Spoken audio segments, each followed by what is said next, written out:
네, 오늘도 좋은 하루 되시기 바라겠습니다. 오늘 말씀은 마가복음 9장 9절 말씀입니다. 그들이 산에서 내려올 때에 예수께서 경고하시되 인자가 죽은 자 가운데서 살아날 때까지는 본 것을 아무에게도 이르지 말라 하시니 아멘. 네, 오늘 말씀에 보면 주님께서 제자들에게 당부하는 말씀이 나옵니다. 그 당부하는 그 말씀을 하는 그 분위기를 생각해 보면 단단히 당부하는 그런 분위기라는 겁니다. 무엇을 당부했냐면 인자가 죽은 후에 곧 예수님이 죽은 후에 부활하기 전에는 아무에게도 본 것을 말하지 마라, 말하면 안 된다 하고 단단히 당부하는 이제 그런 내용입니다. 자, 산 위에서의 경험이 너무나도 영광스러운 경험이었습니다. 자, 그러면 우리 생각에는 이런 일들은 많은 사람에게 말을 해야 되는 거 아닙니까? 더 널리 전파해야 되는 거 아닙니까? 이걸 전파하면 할수록 많은 사람들이 주님을 더욱 믿게 되고 또 주님께 집중되는 그런 효과가 있을 텐데 주님은 절대 말하면 안 된다라고 말씀하셨다라는 것이죠. 자, 그러면 이렇게 이 영광스러운 경험을 본 것을 이제 말하면 어떤 일이 생긴다는 겁니까? 심각한 신앙의 문제가 생길 수 있는데 그게 뭐냐면 신앙의 균형이 깨진다라는 거죠. 신앙은 균형이 있어야 되는데 한쪽으로 치우치는 신앙이 될 수가 있다라는 겁니다. 신앙의 영광과 화려함, 분명히 이 신앙 안에는, 우리의 믿음 안에는 영광도 있고 화려함도 있습니다. 그런데 신앙, 우리의 믿음 안에는 십자가도 있다라는 겁니다. 십자가 고난도 있다라는 것이죠. 그래서 영광과 화려함만을 지나치게 강조하면 십자가의 신앙이 사라지게 된다라는 거고, 이거는 바람직한 모습의 신앙 상태가 아니다라는 겁니다.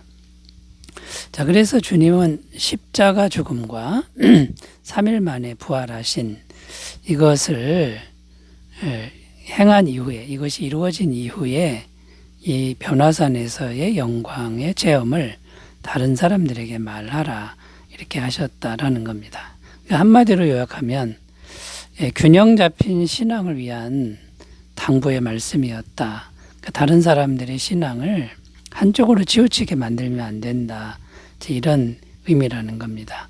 자, 이런 관점에서 오늘 말씀을 생각해 봐야 되는데 오늘날 우리들이 가져야 할 신앙의 균형은 어떤 것인지 살펴보면서 오늘 나누겠습니다. 첫 번째는요.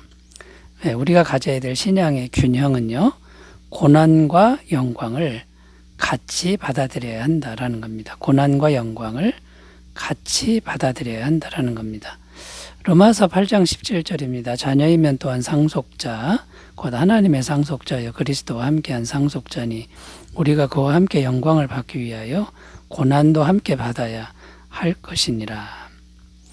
여기 보면 우리는 예수님과 함께 영광을 받는다고 말씀합니다. 그런데 그 영광을 받기 위해서는 예수님과 함께 고난도 받아야 한다라고 말씀하고 있다는 겁니다. 자, 그러니까 균형 잡힌 신앙은 어떤 겁니까?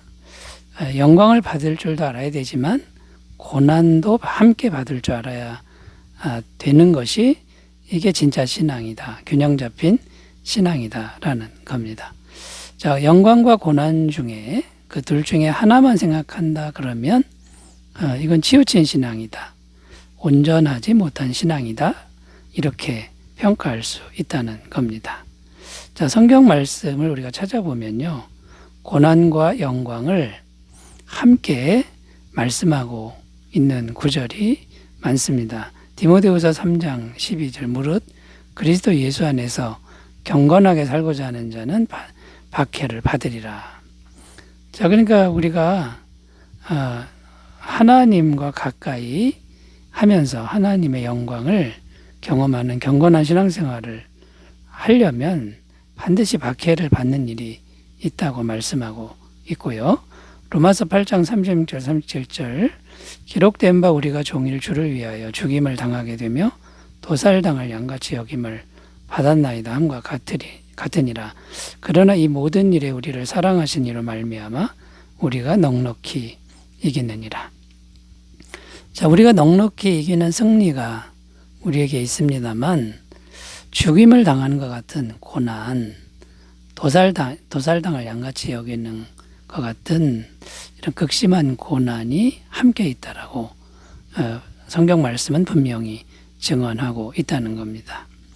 자, 그러므로 우리의 바른 믿음의 태도를 생각해 보면요, 이 땅에서의 고난을 받아들이되 이 고난을 기꺼이 받아들여야 되죠. 그러나 그 고난과 함께 주시는 하나님의 영광, 하나님의 승리를 우리가 굳게 믿고 소망해야 되는 것이 바른 믿음의 태도라는 겁니다. 빌립보서 3장 14절 표대를 향하여 그리스도 예수 안에서 하나님이 위에서 부르신 부름의 상을 위하여 달려가노라. 자, 이 땅에서 고난이 있습니다. 죽음이 있습니다. 두려움이 있습니다. 자, 이때 바른 믿음의 태도는 영광도 같이 주신다라고 그 영광을 바라보는 그 목표를 설정하고 달려가는 그런 신앙이 필요하다라는 것이죠. 마태복음 5장 11절 12절 나로 말미암아 너희를 욕하고 박해하고 거짓으로 너희를 거슬러 모든 악한 말을 할 때에는 너희에게 복이 있나니 기뻐하고 즐거워하라. 하늘에서 너희의 상이 큼이라. 너희 전에 있던 선지자들도 이같이 박해하였느니라. 자, 이 땅에서 미움받고 박해받고 핍박받는 그런 일이 있을 것이다라는 겁니다. 자, 이것을 기꺼이 받아들이고 그러나 하늘에서 상이 크다라고 하는 것을 소망으로 바라보는 그런 믿음의 태도를 우리가 그린다 그러면 우리는 균형 잡힌 신앙인이 될 줄로 믿습니다. 자, 첫 번째 고난과 영광을 함께 받아들여야 균형 잡힌 신앙이다 살펴봤고요. 자, 두 번째로 가면요, 어떤 신앙이 균형 잡힌 신앙이냐면 체험과 교리를 균형 있게 배워야 한다라는 겁니다. 체험과 교리를 균형 있게 배워야 한다라는 것이죠. 자, 만약에 제자들이 산 위에서 경험한 것을 말했다면 또 어떤 일이 생길까요? 사람들이 그 말을 듣고 이 체험적인 신앙으로 치우칠 수가 있다는 겁니다. 체험적인 신앙은 현실적으로 뭔가 주님을 만나는 체험, 신비 체험, 뭐 이런 체험을 말하는 거죠. 이 체험적인 신앙이 나쁜 게 아닙니다. 정말 중요합니다. 체험적인 신앙이 있어야 살아있는 신앙이 되는 거죠. 자, 그런데 체험만 강조하면, 그것만 있으면 신앙의 문제가 되고 한쪽으로 치우치는 신앙이 됩니다. 자, 그러면 무엇이 더 있어야 되냐면 바른 교리와 바른 신학이 있어야 된다라는 겁니다. 체험만 있고 교리가 없고 신학이 없으면 이상한 신앙이 되고 이단이 되기가 너무나 쉽습니다. 오늘날 이단들이 다 이런 사람들 아닙니까? 또 신앙생활이 정상적인 삶을 방해하게 됩니다. 왜냐하면 체험만 강조하기 때문에 평범한 삶을 살지 못하고 자꾸 떠나서 신비체험 쪽으로 가게 된다라는 거죠. 자, 그런데 또 반대로 생각해 보면 체험은 없고 교리와 신앙만 있는 신앙도 문제라는 것을 우리가 생각해야 됩니다. 자, 체험은 없고 교리만 있고 신앙만 있다. 그러면 굉장히 메마른 신앙이 되고 하나님은 살아계신 하나님이신데 이 살아있는 하나님을 만나는 생생한 신앙은 될 수 없다라는 거죠. 아주 메마르고 지식적이고 지식 노름 여기에만 머무는 신앙이 되고 삶의 변화가 전혀 없는 그런 모습이 된다라는 거죠. 자, 그래서 우리의 믿음의 바른 태도는 뭐냐면 두 가지가 다 있어야 된다는 거예요. 체험과 그 다음에 교리, 신학이 같이 있어야 되는데, 자, 복음의 내용, 자, 신학적인 교리죠. 이 복음의 내용도 정확하게 알아야 하지만 그것만 있으면 이거는 문제 있는 신앙이 됩니다. 반드시 성령님의 역사하심을 알아야 된다라는 겁니다. 갈라디아서 2장 16절 사람이 의롭게 되는 것은 율법의 행위로 말미암음이 아니요 오직 예수 그리스도를 믿음으로 말미암은 줄 알므로 우리도 그리스도 예수를 믿나니 이는 우리가 율법의 행위로서가 아니고 그리스도를 믿음으로써 의롭다함을 얻으려 함이라. 율법의 행위로서는 의롭다함을 얻을 육체가 없느니라. 자, 이거는 복음의 내용이죠. 오직 믿음으로 구원받는 복음의 내용을 알아야 되고요. 또 요한복음 3장 3절에서 6절입니다. 예수께서 대답하여 이르시되 진실로 진실로 내게 이르노니 사람이 거듭나지 아니하면 하나님의 나라를 볼 수 없느니라. 니고데모가 이르되 사람이 늙으면 어떻게 날 수 있사옵나이까? 두 번째 모태에 들어갔다가 날 수 있사옵나이까? 예수께서 대답하시되 진실로 진실로 내게 이르노니 사람이 물과 성령으로 나지 아니하면 하나님의 나라에 들어갈 수 없느니라. 육으로 난 것은 육이요 영으로 난 것은 영이니. 자, 이 성령으로 거듭나는 것, 이걸 알아야 된다라는 겁니다. 니고데모는 성경을 많이 알았지만 성령을 알지 못했기 때문에 문제 있는 신앙이었다라는 거죠. 자, 체험과 교리를 균형 있게 잘 배우시는, 경험하시는 그런 신앙이 되시기 바라겠습니다. 자, 세 번째로 가겠습니다. 균형 잡힌 신앙은 어떻게 될까요? 구원과 심판을 같이 믿어야 한다라는 겁니다. 구원과 심판을 같이 믿어야 한다는 것입니다. 요한복음 5장 24절 내가 진실로 진실로 너희에게 이르노니 내 말을 듣고 또 나 보내신 이를 믿는 자는 영생을 얻었고 심판에 이르지 아니하나니 사망에서 생명으로 옮겼느니라. 자, 이 말씀에 보면 구원 받았다는 말씀도 있지만 심판도 말씀하고 있습니다. 분명히 심판에 이르지 아니한다. 이 말은 심판이 있다라는 말씀이 되는 거죠. 그래서 구원과 심판, 구원은 좋은 느낌으로 다가오지만 심판은 좋지 않은 느낌으로 다가오죠. 그러나 이 두 가지가 같이 있어야 되고 같이 믿어야 균형 잡힌 신앙이 된다라는 겁니다. 자, 그런데 어떤 사람들은 구원만 생각하고 구원만 말한다라는 거죠.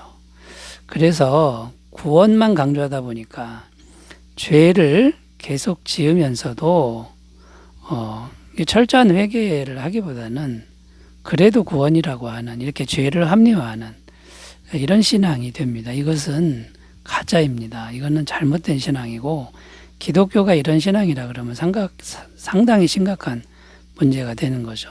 또 반대로 어떤 사람들은요, 심판만 계속 생각하고 또 말합니다. 그래서 이 심판만 생각하고 말하는 사람들은 자꾸만 사람들을 정죄합니다. 하나님의 구원의 은혜가 풍성한데도 심판만 계속 말하니까 정죄하고 사람을 두려움으로 몰아가고 이런 일을 한다라는 거죠. 자, 그래서 균형 잡힌 바른 신앙은 어떤 거냐면 우리가 연약해서 죄를 지을 수밖에 없습니다. 이때 회개하면 언제나 풍성한 구원의 은혜가 있음을 알아야 되고, 그 다음에 그러나 심판이 있음을 또 우리가 분명히 인식하고 죄와의 싸움을 최선을 다해 싸우는 이런 삶이 필요하다라는 겁니다. 요한일서 1장 9절 만일 우리가 우리 죄를 자백하면 그는 미쁘시고 의로우사 우리 죄를 사하시며 우리를 모든 불의에서 깨끗하게 하실 것이요. 여러분, 죄를 합리화하면 안 됩니다. 죄를 하나님 앞에서 자백하고 회개하는 이런 삶이 필요하다라는 거고요.